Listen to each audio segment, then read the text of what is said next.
থামেন থামেন।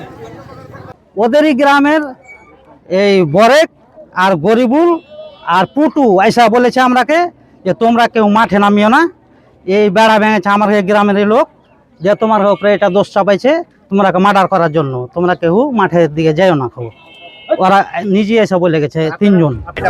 এখন এরা এই প্রতিলক্ষ করার জন্য, মার্ডার করার জন্য এরা 20 লক্ষ টাকা চাঁদা তুলে রেখেছে। এখন আমরা গ্রামবাসী নামচাকপাড়া আমরা এটার নিরাপত্তা চাই।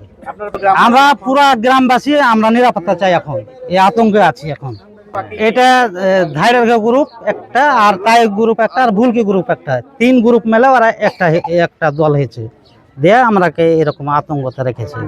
3 বংশ মেলে ওরা এক পার্টি হয়ে আমাকে নামচাকপাড়া গ্রামটা হচ্ছে গরিব, দিন খাটে দিন খায়, এবং আমাকে এই গরিবের উপরে তারা অত্যাচার চালাইছে, চাষাবাদ করতে বাধা দিচ্ছে, এবং এই মাঠে আমরাকে নামতে দেয় না, এবং সরকারি রাস্তাতেও আমরাকে যেতে দেয় না।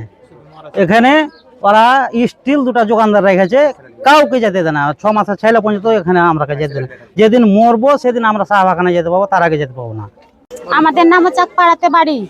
আমরা মাঠে গরু মহিষ ছাগল চড়াই এবং পাতা কুড়াই।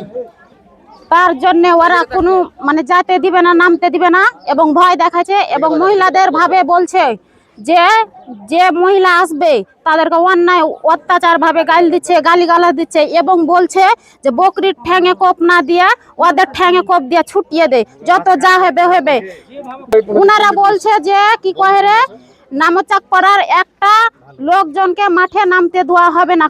তার জন্যে আমরা 30 লক্ষ টাকা তুলে দিয়েছি, ওদের যে কোনো সময় মার্ডারের অ্যাটেম্প নিতে পারি।